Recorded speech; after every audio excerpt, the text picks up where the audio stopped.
ನಮಸ್ತೆ, home cook ಚಾನಲ್ಗೆ ಸ್ವಾಗತ. ನೋಡಿ, ಇವತ್ತು ನಾನು ತುಂಬಾ ರುಚಿಯಾಗಿರುವಂಥ ಆರೋಗ್ಯಕರವಾದಂಥ ಬಸಳೆ ಸಾರನ್ನು ಮಾಡ್ತಾಯಿದ್ದೀನಿ. ಬಸಳೆ ಅಂದರೆ ಇದು ಸಾಮಾನ್ಯವಾಗಿ ಎಲ್ಲ ಕಡೆ ಸಿಗುತ್ತಾ ಇಲ್ವಾ ನನಗೆ ಗೊತ್ತಿಲ್ಲ, ಆದರೆ ನಮ್ಮ ಕರಾವಳಿ ಕಡೆ ಅಂತೂ ಇದು ತುಂಬಾ ಚೆನ್ನಾಗಿ ಸಿಗುತ್ತೆ. ಇದರ ಸಾರು ಮಾಡಿಕೊಂಡ್ರೆ ಅನ್ನದ ಜೊತೆ ಊಟ ಮಾಡಲಿಕ್ಕೆ ತುಂಬಾ ಚೆನ್ನಾಗಿರುತ್ತೆ. ನೋಡಿ, ಮಾಡೋದು ತುಂಬಾ ಸಿಂಪಲ್ಲಾಗಿ ಮಾಡ್ಕೋಬೋದು, ಅಷ್ಟೇನು ಮಸಾಲೆಗಳೇನು ಬೇಕಾಗಿರಲ್ಲ. ಇದನ್ನು ಮಾಡೋದು ಸುಲಭ, ಹಾಗೆಯೇ ತಿನ್ನಲಿಕ್ಕೂ ಚೆನ್ನಾಗಿರುತ್ತೆ. ನಿಮಗೇನಾದರೂ ಬಸಳೆ ಸಿಕ್ಕಿದರೆ ಈ ರೀತಿಯಾಗಿ ಸಾರು ಮಾಡಿ ನೋಡಿ, ತುಂಬಾ ಚೆನ್ನಾಗಿರುತ್ತೆ. ಎಲೆಯನ್ನೆಲ್ಲ ತೆಗೆದು ಅದನ್ನೊಂದು ಪಾತ್ರೆಯಲ್ಲಿ ನೀರನ್ನು ಹಾಕಿ ಅದರಲ್ಲಿ ಮುಳುಗಿಸಿಡಬೇಕು. ಯಾಕೆಂದರೆ ಅದಕ್ಕೇನಾದರೂ ಮಣ್ಣು ಹಿಡ್ಕೊಂಡಿದ್ರೆ ಬಿಟ್ಕೊಳ್ಳುತ್ತೆ. ಆನಂತರ ಮತ್ತೆ ಒಂದೆರಡು ಸಲ ಚೆನ್ನಾಗಿ ತೊಳ್ಕೊಳ್ಬೇಕು. ಹಾಗೆಯೇ ದಂಟನ್ನು ಸಹ ಚೆನ್ನಾಗಿ ತೊಳ್ಕೊಳ್ಬೇಕು. ನೋಡಿ, ಎಲೆಯಲ್ಲಿರುವ ನೀರನ್ನೆಲ್ಲ ಪೂರ್ತಿಯಾಗಿ ತೆಗೆದುಕೊಳ್ಬೇಕು. ಆನಂತರ ನೋಡಿ, ಇದನ್ನು ಕಟ್ ಮಾಡ್ಕೋತಾ ಇದ್ದೀನಿ. ಇಲ್ಲಿ ದಂಟು ಮತ್ತು ಎಲೆ ಎರಡನ್ನೂ ಸೇರಿಸಿ ಸಾರಿಗೆ ಹಾಕ್ತಾ ಇರೋದ್ರಿಂದ ಒಟ್ಟಿಗೆ ಕಟ್ ಮಾಡ್ತಾ ಇದ್ದೀನಿ. ನೋಡಿ, ಮೊದಲಿಗೆ ದಂಟನ್ನು ಒಂದು 2 ಇಂಚಷ್ಟು ದೊಡ್ಡ ಕಟ್ ಮಾಡಿಕೊಂಡ್ರೆ ಸಾಕು. ಆನಂತರ ಎಲೆಯನ್ನು ಅತಿ ಚಿಕ್ಕದಾಗಿ ಕಟ್ ಮಾಡ್ಕೋಬೇಕು. ಈ ಕೇವಲ ಬಸಳೆ ಎಲೆಯನ್ನಷ್ಟೇ ಹಾಕಿ ಪಲ್ಯವನ್ನು ಮಾಡ್ಕೋಬೋದು, ಹಾಗೆಯೇ ಸಾರು ಮಾಡ್ಬೋದು, ಅಥವಾ ಏನಾದರೂ ಬೇರೆ ಸಾಂಬಾರು ಏನಾದರೂ ಮಾಡ್ತಾ ಇರುವಾಗ ಇದರದ್ದು ಸ್ವಲ್ಪ ಎಲೆಯನ್ನು ಹಾಕಿದರೆ ಆ ಸಾಂಬಾರಿಗೆ ಟೇಸ್ಟು ತುಂಬಾ ಚೆನ್ನಾಗಿ ಬರುತ್ತೆ. ಹಾಗೆಯೇ ನಮಗೆ ಆರೋಗ್ಯಕ್ಕೂ ತುಂಬಾ ಒಳ್ಳೆಯದು. ಯಾವುದಾದ್ರೂ ರೀತಿಯಲ್ಲಿ ಬಸಳೆ ಎಲೆಯನ್ನು ನಾವು ಆಗಾಗ ತಿಂತಾ ಇರಬೇಕು. ನೋಡಿ, ದಂಟಿನ ಜೊತೆ 1 ಇಂಚಷ್ಟು ಶುಂಠಿಯನ್ನು ಸಣ್ಣಗೆ ಕಟ್ ಮಾಡಿ ಹಾಕಿದ್ದೇನೆ. ಒಂದು ಮೀಡಿಯಮ್ ಗಾತ್ರದ ಆಲೂಗಡ್ಡೆಯನ್ನು ಸ್ವಲ್ಪ ದೊಡ್ಡ ದೊಡ್ಡ ಪೀಸ್ಗಳನ್ನಾಗಿ ಮಾಡಿ ಹಾಕಿದ್ದೇನೆ.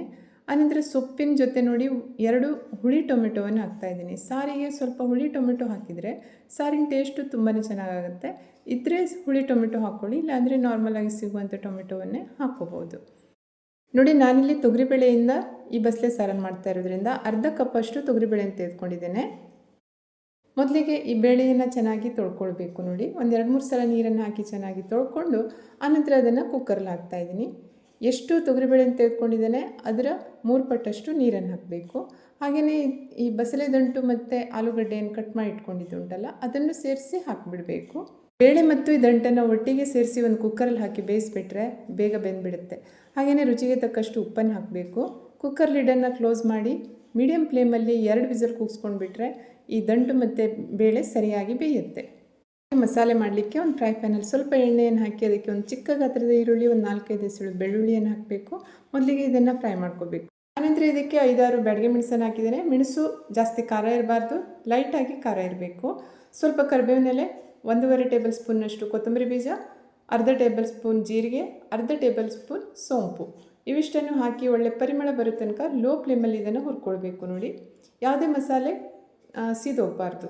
ಮಸಾಲೆ ಹುರಿದಾದ ನಂತರ ಅದನ್ನು ಫ್ಲೇಮಿಂದ ಕೆಳಗಡೆ ಇಳಿಸಬೇಕು. ಅದು ಪೂರ್ತಿಯಾಗಿ ತಣ್ಣಗಾದ ನಂತರ ಅದನ್ನು ಮಿಕ್ಸರ್ ಜಾರಲ್ಲಿ ಹಾಕ್ಕೊಂಡು ಮಸಾಲೆ ಜೊತೆಗೆ ಗ್ರೈಂಡ್ ಮಾಡ್ಕೊಳ್ಳಿಕ್ಕೆ 1 ಕಪ್ಪಷ್ಟು ಹಸಿ ಕೊಬ್ಬರಿ ತುರಿಯನ್ನು ಹಾಕಿದ್ದೇನೆ.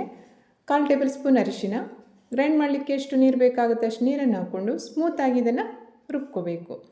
ಈ ಕಡೆ ಬೇಯಲಿಕ್ಕೆ ಇಟ್ಟಿರುವಂಥ ಬಸಳೆ ದಂಟು ಮತ್ತು ಬೇಳೆ ಚೆನ್ನಾಗಿ ಬೆಂದಿದೆ. ನೋಡಿ, ಈಗ ಇದನ್ನು ಇನ್ನೊಂದು ಪಾತ್ರೆಗೆ ಹಾಕ್ಕೊಂಡು ಅದ್ರ ಜೊತೆಗೇ ಕಟ್ ಮಾಡಿ ಇಟ್ಕೊಂಡಿರುವಂಥ ಬಸಳೆ ಎಲೆ ಮತ್ತು ಟೊಮೆಟೊವನ್ನು ಹಾಕಬೇಕು.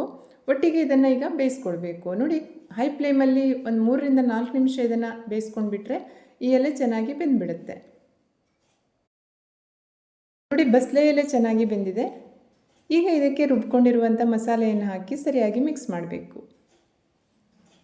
ಈ ಸ್ಟೇಜಲ್ಲಿ ಉಪ್ಪಿನ ರುಚಿಯನ್ನು ನೋಡ್ಕೋಬೇಕು. ಉಪ್ಪೇನಾದರೂ ಬೇಕು ಅಂದರೆ ಇವಾಗಲೇ ಹಾಕ್ಕೋಬೋದು. ನೋಡಿ, ಅನ್ನದ ಜೊತೆ ಊಟ ಮಾಡಲಿಕ್ಕೆ ಯಾವ ರೀತಿ ಹದ ಬೇಕಾಗುತ್ತೆ ಅದಕ್ಕೆ ಅನುಸಾರವಾಗಿ ನೀರನ್ನು ಹಾಕ್ಕೊಳ್ಳಿ. ಮಸಾಲೆ ಜೊತೆ ಸರಿಯಾಗಿ ಮಿಕ್ಸ್ ಮಾಡಿ ಮುಚ್ಚಿ ಇದನ್ನು ಕುದಿಲಿಕ್ಕೆ ಬಿಡಬೇಕು. 4-5 ನಿಮಿಷ ಇದನ್ನು ಹೈ ಫ್ಲೇಮಲ್ಲಿ ಕುದಿಸಿಬಿಟ್ರೆ ಸಾರು ರೆಡಿ ಆಗುತ್ತೆ. ಬಸಳೆ ಸೊಪ್ಪಿನ ಸಾರನ್ನು ಕುದಿಸಿದಾಗ ಮನೆಯಲ್ಲೆಲ್ಲ ತುಂಬಾ ಒಳ್ಳೆ ಪರಿಮಳ ಬರ್ತದೆ. ಹೊರಗಡೆಯಿಂದ ಯಾರು ಬಂದ ತಕ್ಷಣ ಹೇಳ್ಬೋದು, ಇವತ್ತು ನಿಮ್ಮ ಮನೇಲಿ ಬಸಳೆ ಸಾರ ಅಂತ ಕೇಳ್ಬೋದು. ಅಷ್ಟು ಚೆನ್ನಾಗಿ ಪರಿಮಳ ಬರ್ತಾ ಉಂಟು. ತುಂಬಾ ಚೆನ್ನಾಗಿರುತ್ತೆ. ಸಿಂಪಲ್ಲಾಗಿ ಮಾಡ್ಕೊಳ್ಳುವಂಥ ಈ ಬಸಳೆ ಸೊಪ್ಪಿನ ರೆಸಿಪಿಯನ್ನು ನೀವು ಸಹ ಟ್ರೈ ಮಾಡಿ ನೋಡಿ. ಅನ್ನದ ಜೊತೆ ಊಟ ಮಾಡಿ ನೋಡಿ, ತುಂಬಾ ಚೆನ್ನಾಗಿರುತ್ತೆ. ಆರೋಗ್ಯಕರವಾದಂಥ ಈ ರೆಸಿಪಿ ಅಂತ ಹೇಳ್ಬೋದು. ಹಾಗೆಯೇ ನನ್ನ ಚಾನಲ್ಗೆ ಇನ್ನೂ ನೀವು ಸಬ್ಸ್ಕ್ರೈಬ್ ಆಗಿಲ್ಲ, ಹಾಗೆಯೇ ವಿಡಿಯೋ ನೋಡ್ತಾ ಇದ್ದರೆ ಪ್ಲೀಸ್ ಸಬ್ಸ್ಕ್ರೈಬ್ ಮಾಡಿ. ಇದರಿಂದ ನನಗೂ ಸ್ವಲ್ಪ ಹೆಲ್ಪ್ ಆಗುತ್ತೆ ಇನ್ನು ಮುಂದಿನ ವಿಡಿಯೋವನ್ನು ಅಪ್ಲೋಡ್ ಮಾಡಲಿಕ್ಕೆ. ತುಂಬಾ ರುಚಿಯಾಗಿರುವಂಥ ರೆಸಿಪಿಯನ್ನು ಟ್ರೈ ಮಾಡಿ ಅಂತ ಹೇಳ್ತಾ ಇನ್ನೊಂದು ರುಚಿಯಾಗಿರುವಂಥ ರೆಸಿಪಿಯೊಂದಿಗೆ ಪುನಃ ಭೇಟಿ ಆಗ್ತೇನೆ. Thank you.